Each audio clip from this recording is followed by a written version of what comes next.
End of the day with Ray. Hello, my friends. Well, ladies and gentlemen, today we're going to jump in that gigantic, sharp, interactive board. I want to share my thoughts on Ricoh's FY24, which ended in March of 2025. If you look at the top of the screen, it says it's Ricoh strategy based in fantasy.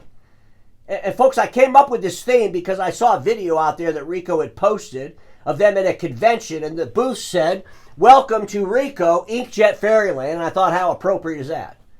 Over the last many years, I've been very concerned about Ricoh's services business. They have a business unit called Ricoh Digital Services. In the digital services business unit, we have office services and office products.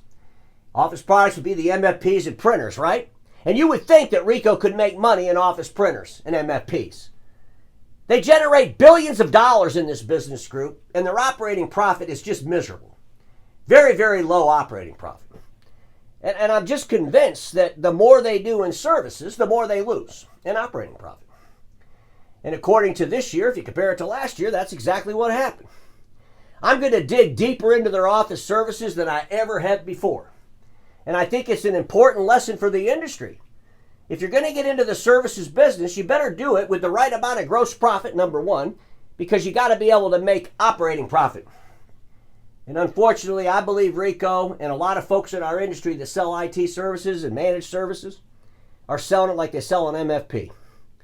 And they're racing to the bottom. And that race to the bottom is going to kill them. Let's jump on the board. Top line revenue for Ricoh was $17.4 billion. They had an operating profit of $440.4 million, or 2.5%. And ladies and gentlemen, that's less than they had in 2023, by the way. In 2023, they had a 2.6% operating profit ratio. But in 2024, they had a gain in operating profit from an arbitrary ruling that went in their favor. And the operating gain was 1.8 billion yen. Well, if they didn't have that arbitrary ruling in their favor, if they didn't get some free money, if you will, well, their operating profit would have been even less than it was in 2023. Currently, it's minus 0.1 less than 2023. Well, if you take out that 1.8 billion yen addition they got, well, it would be 2.3%. That would be minus 0.3. Ladies and gentlemen, if Ricoh's going to, increase their operating profit because they get arbitration rulings, that's not really a business strategy. They should be increasing their operating profit as they increase their revenue. It shouldn't be declining. Ricoh's got a gross profit of 34.4%. I think it's too damn low. And when they lump it all together, they say they have a gross profit of 34.4%. That is not enough to go out there and deliver services, and they really need to figure out how they're going to break that out. They have to do it. Because if they continue to do what they're doing, they will, in fact, in my opinion, follow Konica Minolta's lead. And their operating profit will go below that line and get bigger as it goes below the line. I want to talk about their forecasting. And I want to talk about their inability to get operating profit past the number 3. I mean, do they know any whole numbers over 3 is the question. A little sarcasm. I got the Count Von Count from the Muppets there. I mean, did we need to learn how to count past 3? Let me share some numbers with you. 2019, their operating profit was 3.9. Wouldn't it have been nice if they could have got to 4.5? Maybe 5%? No, 3.9. 2020, that's when they lost 310.4 million. 2021, 2.3%. 2022, 3.7%. 2023, 2.6%. 2024, 2.5%. And now they're going to forecast 3.1 for 2025. Who believes they're going to get 3.1? I don't believe it. I mean, if they grow their services business, especially the office services business, you could count on it declining. In their presentation, they show this. They show all the business units, the revenue, and the operating profit. And they also have an elimination of 3.1 billion in revenue and an elimination of 88 million in operating profit. And I got to ask, where's all that coming from? And I have to believe it's coming from the digital products business unit.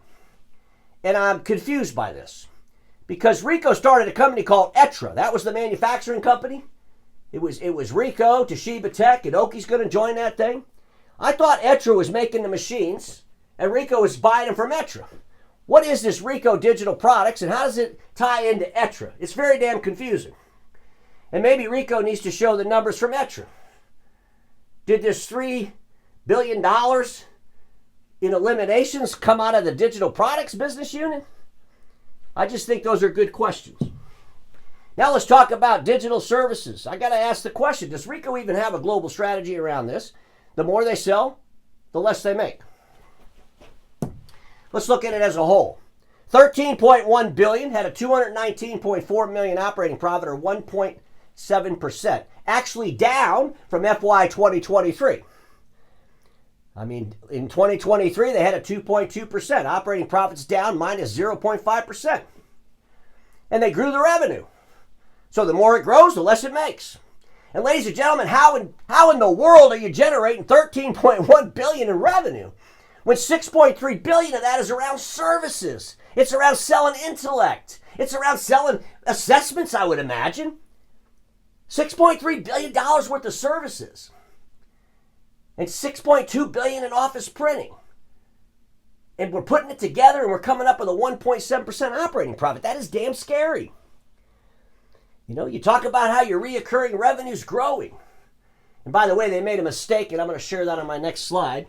The reoccurring revenue grew by 49.1 billion yen, not 940.5 billion. I'm not sure what the hell that number's there for, but it grew by 49.1 billion yen.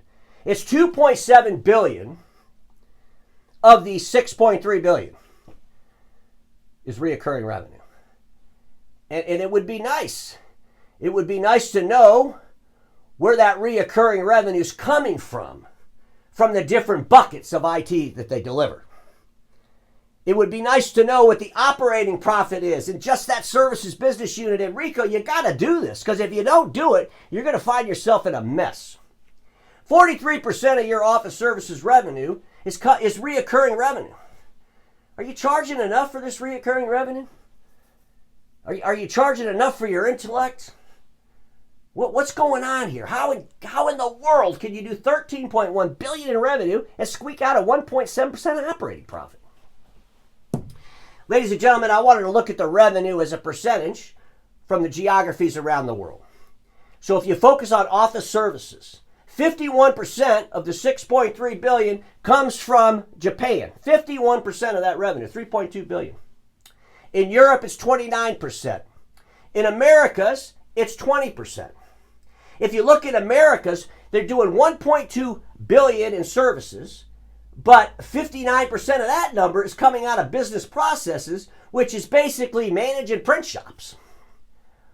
If you look at their IT infrastructure, it's only 6% of the revenue in Americas. IT services, 8%. Application services is 14%. And then the workplace, which is their old telephone business, communications business, is 11%. But I wanted to dig a little bit deeper. So I took IT infrastructure, IT services, application services, business process services, and workplace experience. I took the $6.3 billion number. And then I wanted to figure out what percentage of revenue is hitting these buckets. So IT infrastructure is 35% of the 6.3 billion. IT infrastructure is selling hardware and software for building IT environments and providing security services, mainly purchases. It's selling a bunch of compute products, right? 35% of the revenue. IT services is 23% of the revenue, 1.4 billion. IT services, installing, constructing, operating, and maintaining IT environments and security services. What's the operating profit in the IT services business? Are you throwing a whole lot of intellect, a whole lot of high-paid people to deliver these services, but you're not charging enough money?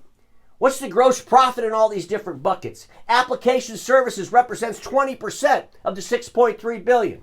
Application services, installing, constructing, operating, and maintaining in-house and purchase application software. In-house software includes DocuWare, Ricoh, Kintone, Plus, and Document Solutions products.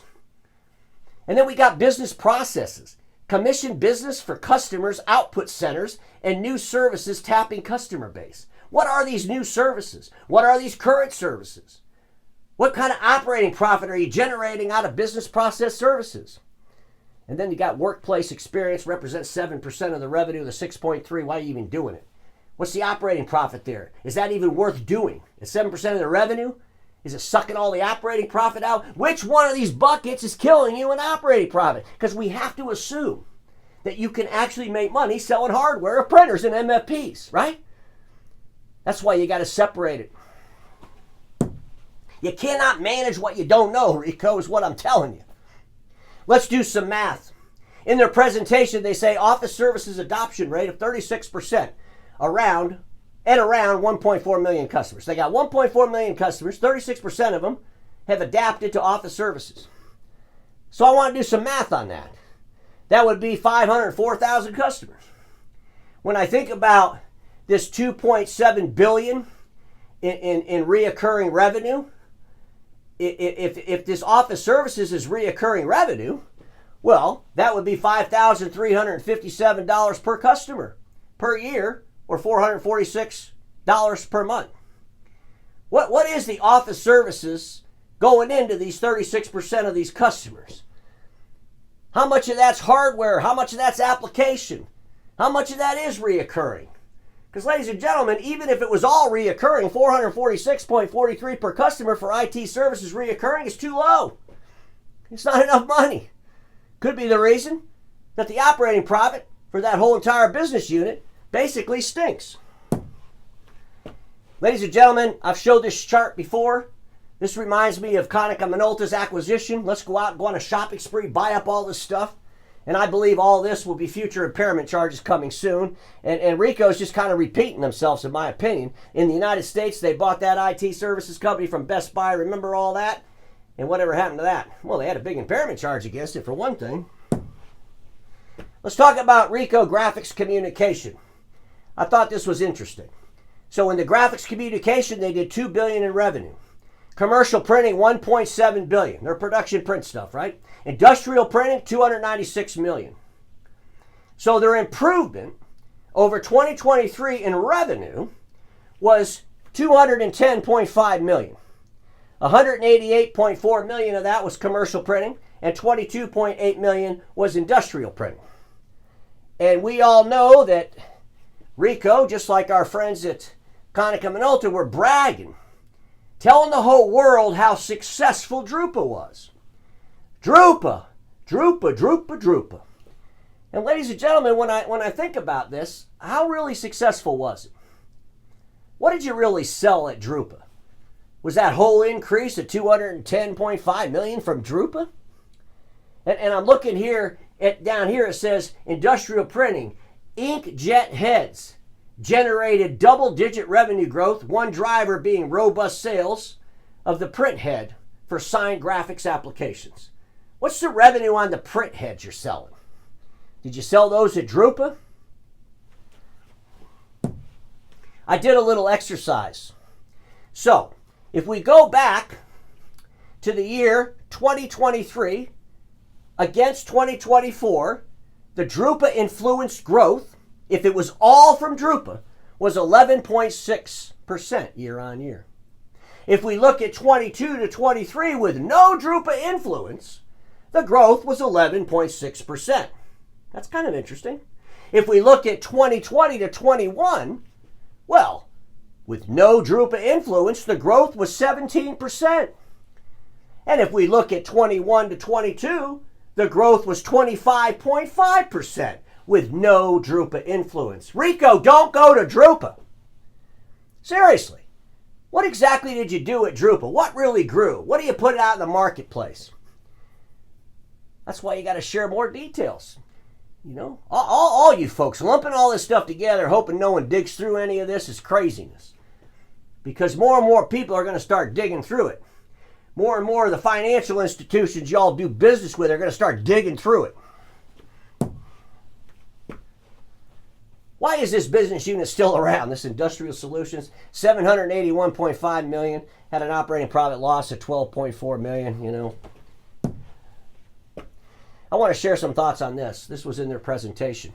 Take steps to maintain profitability by efficiently managing MIF, optimizing product and sales strategies, and targeting customers. What profitability are you trying to maintain? You did $13.1 billion in digital services, Your office products and your services business, you have an operating profit of 1.7%. Is that what you want to maintain? If we could maintain our operating profit below 2%, we're going to be happy. As long as those customers are happy, we don't care. What are you doing, Ricoh? I mean, I would be like, we're going to focus and rifle focus on operating profit in our services business. We're going to separate out those buckets. We're going to tell the world what not only the revenue is, but we're going to tell them what the operating profit is. We're going to get so rifle focused on creating operating profit that our investment community is going to love us. Because when you read this, you would think, well, what the hell? I mean, I hope you're going to do a whole lot more than maintain. What fundamental changes is Ricoh making to develop a reasonable profit? And when I read through this, I don't see any fundamental changes. I see more of the same word salads, basically. You know, Ifsamo Capital, I've talked about this before, but they're up to like almost 23% of Ricoh. Ifsamo Capital has about a 6% stake in Konica Minolta. There's another thing going on now in private equity in the Japanese marketplace. Carlyle Group said it's on course to hire 10 investment professionals in Tokyo as it starts deal making for its latest $430 billion or $3 billion in Japan buyout fund. Private equity's coming. And I believe these conglomerates are going to look at private equity and they're going to realize, maybe it's going to take the hard-ass leadership from private equity to drive profitability in these organizations. Maybe that's what it's going to take. With both Konica and Ricoh, I believe that's exactly what it's going to take because they don't seem to be able to do it. And this isn't like a fluke 1 year. We're going back many, many years. Ricoh struggles at producing any kind of operating profit at any level, even close to some of the other actors on the board that I talk about, right? I don't believe Ricoh will transform to a digital services company at any level of adequate profitability through a gross profit of 35%. If you're going to lump everything together and you're going to show us a 35% gross profit, I'm thinking you're living with a 35% gross profit in your services business too, and you're never going to make it with that kind of number. Ricoh must raise gross profit substantially in services business. Ricoh should also provide more details in operating profit results by specific deliverables. You cannot grow what you do not manage. And there's nothing better than throwing that out there for the whole world to help you manage it. It's impossible to manage profitability when unprofitability is hidden. Ladies and gentlemen, I remember when I was a sales rep. I worked for Lanier years ago. And the sales manager knew, if we sent the contest stuff home to the addresses of all the salespeople, and we talked about our trips we were going to take the winners on and they get to go, well, those spouses would probably be better sales managers than the sales managers at Lear. They put pressure on them. Ricoh, you don't have any pressure on you because you're hiding everything. And at the end of the day, everybody watching me knows this. Status quo is the killer of all that'll be invented. Don't get stuck there, and I'll see you all tomorrow.